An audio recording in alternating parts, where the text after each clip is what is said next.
Hi, my name is Ahmad Danish Hazim bin Ahmad Zamzuri. So today let's talk about COVID-19. In late 2019, our world has been shocked by the COVID-19 pandemic. The COVID-19 is affecting 218 countries and territories around the world, and this outbreak has affected the economy in the world.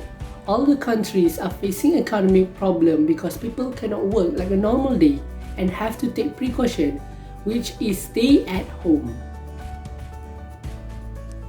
First of all, what is COVID-19? COVID-19 is coronavirus disease. It's an infection disease caused by a newly discovered coronavirus. Most people infected with the COVID-19 virus will experience mild to moderate respiratory illness and recover without requiring special treatment. But older people and those with underlying medical problems like cardiovascular disease, diabetes, chronic respiratory disease, and cancer are more likely to develop serious illness. If we did not take serious about how to handle the disease, it can lead people to death. Did anyone knows where the COVID-19 started? The first case was reported in Wuhan, China, and subsequently spread worldwide. World Health Organization (WHO) do some research and believe that the virus comes from the animal, which is bat. The coronavirus animal later adapted the ability of human to human transmission because the virus is highly contagious and it rapidly spread and continuously evolves in the human population. Based on WHO, the patients of COVID-19 have reached 74 million and 1.6 million of deaths around the world. Let's take a look in Malaysia. Based on KKM website, we clearly see that our country has reached almost 100,000 cases and 434 of deaths in Malaysia. How COVID-19 become worse in Malaysia? As of 19 December 2020, there are 91,669 COVID-19 cases, including 434 deaths and 77,240 cases of recovery reported by the Ministry of Health (MHO) in Malaysia. On the 25th January 2020, the first case of COVID-19 was detected in Malaysia, which is 3 Chinese people who previously had close contact with an infected people in Singapore. Next, the first Malaysian was confirmed with COVID-19 on the 4th February 2020. The 41-year-old man had recently returned from Singapore when he started to develop a fever and a cough. In March 2020, the number of reported COVID-19 cases grew relatively slowly until a religious event took place at Sri Petaling, Kuala Lumpur, which led to an exponential rise in cases. A few weeks after the event, Malaysia recorded the highest number of positive cases in Southeast Asia. The religious mass gathering was a 4-day event with 19,000 people participate, including 1,500 from outside Malaysia. The spread of COVID-19 to other states of Malaysia and neighboring countries such as Brunei, Cambodia, Indonesia, Thailand, Singapore and Philippines and Vietnam was propagated. Since then, Malaysia's COVID-19 rapidly grew to 90,000 cases because of stubborn people who did not follow any orders from KKM. Assalamualaikum and hi, my name is Nur Amira Natasha binti Zamzuri. I'm from BA 11438A. Today, I'm gonna explain about full employment and price stability. First, we look at the full employment. In macroeconomics, first we need to reach the full employment in order to achieve the government targets. Full employment is a condition in which all of factors of the economy has been exploited such as property, labor, capital and entrepreneurs. To achieve this objective, The unemployment rates needs to be at 3% or less to be considered as full employment. If the unemployment rate is higher than the full employment, the economy might be in a deflationary gap. The government has implemented Movement Control Order or MCO due to the number of COVID-19 patients is increasing, and many individuals lost their job during this MCO because almost all sectors of the economy operating in Malaysia need to be closed in order to prevent from spreading this virus. During MCO, government has channeled various assistance to the people, such as offer a 6-month electricity bill discount from 1 April 2020, deferment of repayment of PTPTN loan for 3 months, RM600 assistance for employees who have to take unpaid leave, and so on. Our Prime Minister Muhyiddin Yassin said that starting from 4 May 2020, almost all economic sectors in Malaysia will open up with health protocol in place. However, since they require a mass assembly where social distancing is difficult to implement, certain businesses and industries will remain closed. In addition, the unemployment rate continued to fall to 4.7% in July 2020, following a record of 4.9% in July 2020. This means that the number of unemployment people dropped by 28.2 thousand to 7,451.1 thousand. These were more than half of the unemployed are actively unemployed, rising from 76.8% in July 2020 to 83.2%. In the meantime, a total of 57.1 thousand people were more than a year in a long-term unemployment, reported a 9.2% share. The unemployment rate for adults aged 25 years and over was 3.2%, down 0.1 percentage points from 3.3% in June 2020. Meanwhile, the unemployment rate rose 0.8 percentage points to 13.9% for young people aged 15 to 24 years. The unemployment rate, however, stayed at 9.7% for young people aged 15 to 30 years. In July 2020, after recording a rise of 0.7% in July, the number of working persons continued to increase by 0.6% month on month. In July 2020, the job to population ratio rose to 64.9% from 64.7% in the previous month, reflecting the economy's capacity to generate employment. During this pandemic, the government also struggled to support and put a great deal of effort into reducing the unemployment rate in Malaysia by helping them keep living. In addition, many job opportunities, particularly for graduates, need to be opened up by the government so that they can come up with fresh and thoughtful ideas for improving the country's economy. During this MCO, our economy was having a stagflation economy. This happened because the rising production costs in economy make two adverse effects to the economy, which is inflation and reduced employment or less employment opportunities. The average price of major products in Malaysia has been found to have risen by the government. This is because after the government announced they will do the Movement Control Order (MCO), people starting to do a panic buying and discuss a shortage of food product on the market.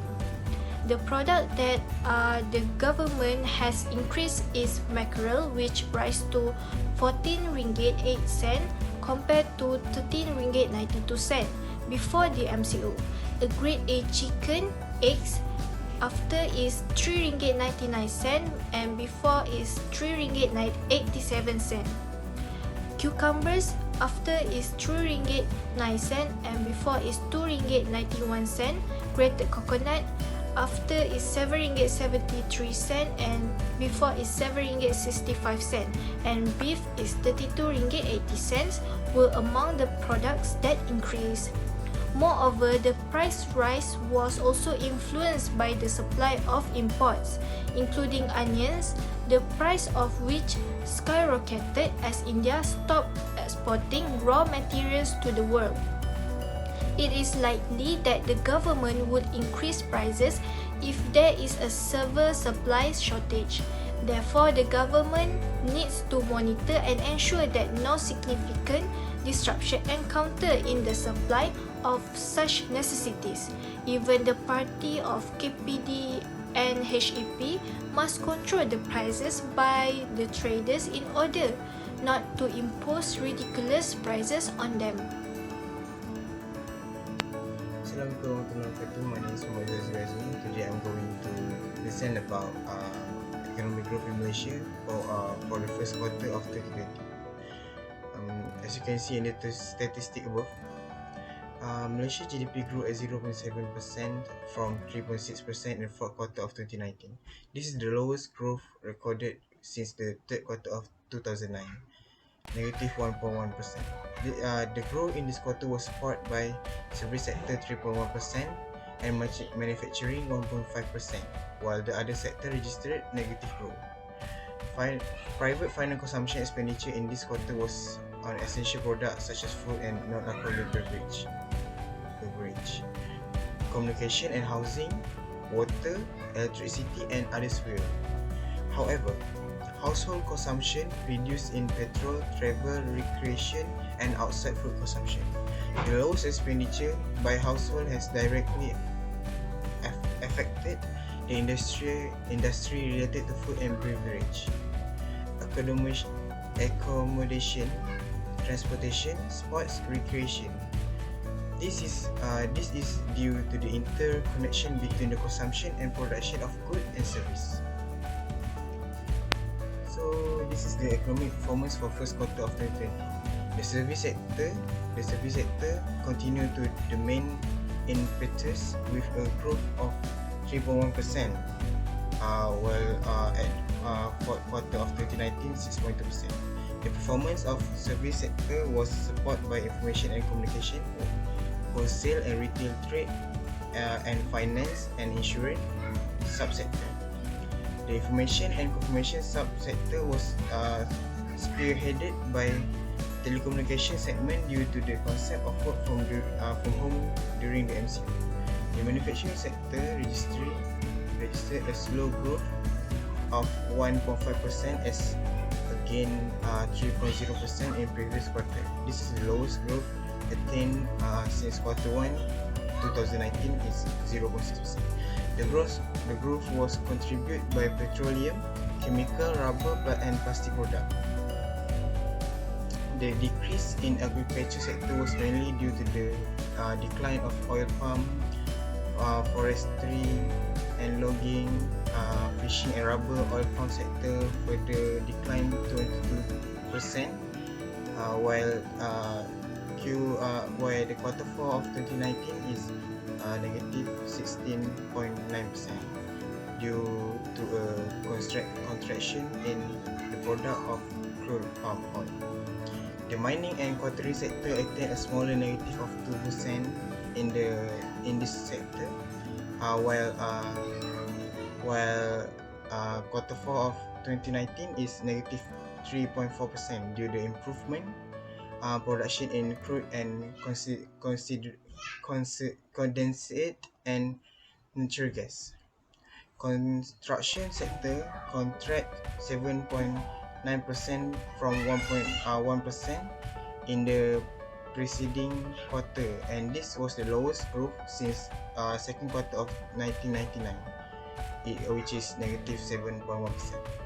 On the demand side, private final consumption expenditure moderate to 6.7%, Meanwhile, gross fixed capital formation posed a negative 4.6% due to the sharp decline in all three segments such as structure, machinery, and equipment and other assets. Based on the analysis in according to the system national account produced by United Nations, World Bank and IMF, Malaysia economy could have attained a higher economic growth in absence of COVID-19. It is expected the growth of Malaysian economy in the first quarter to be in range of 3.9% to 4.2%. This is estimated loss of 22.8 billion ringgit in economy output in this quarter.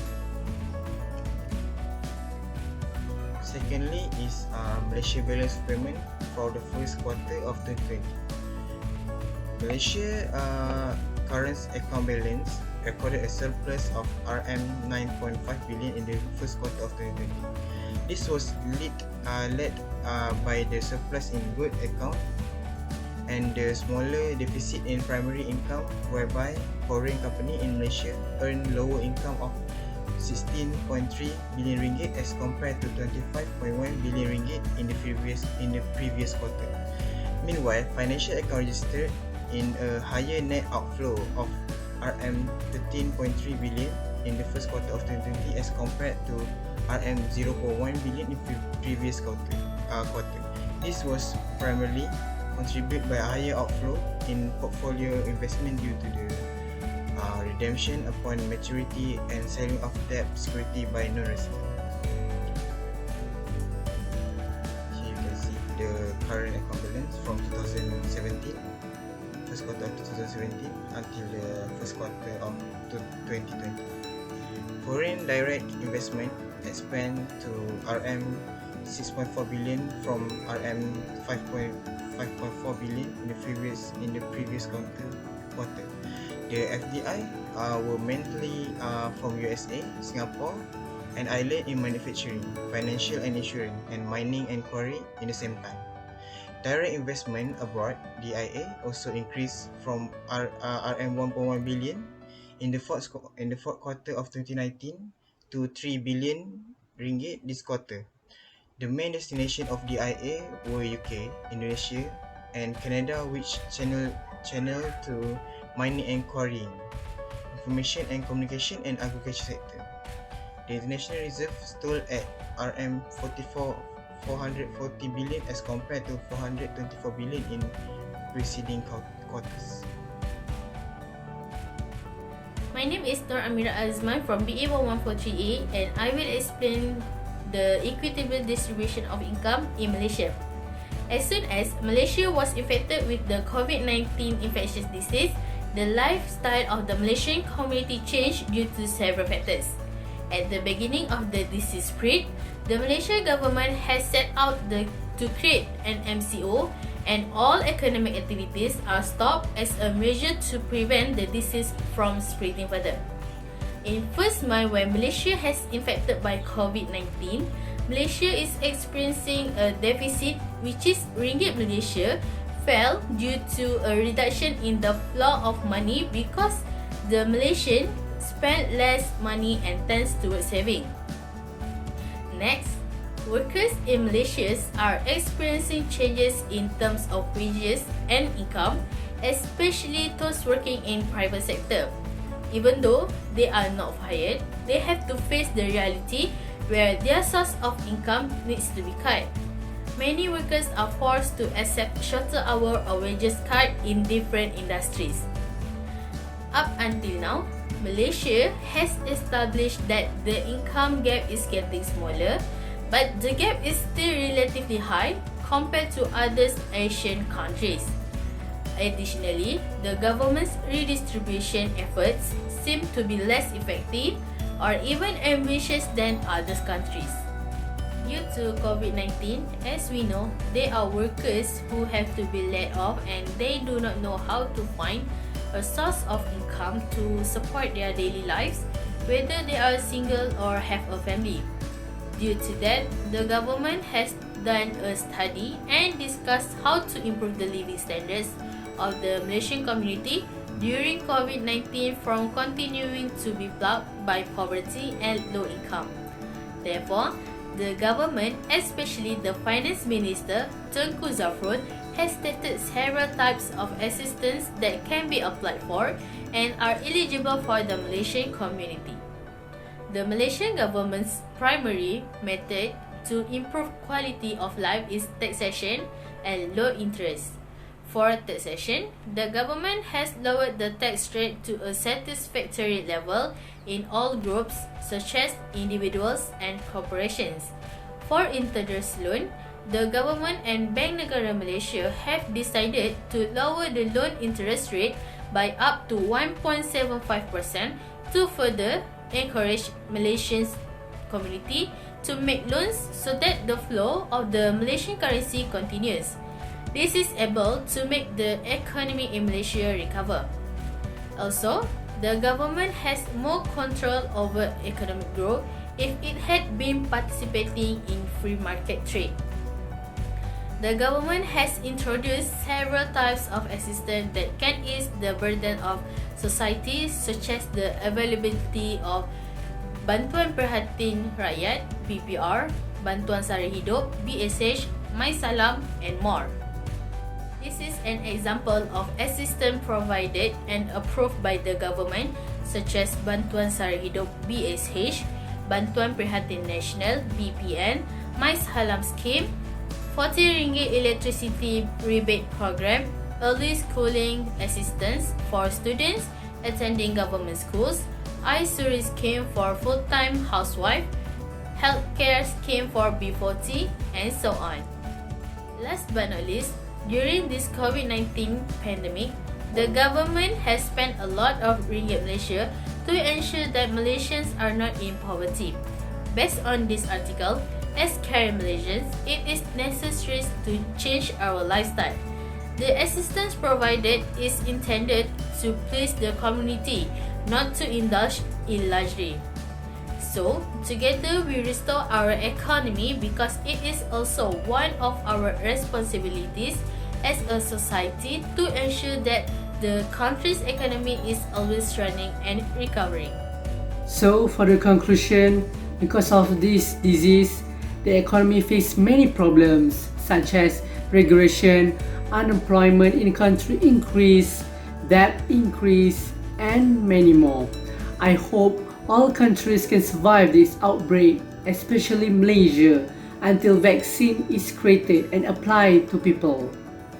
Thank you everyone.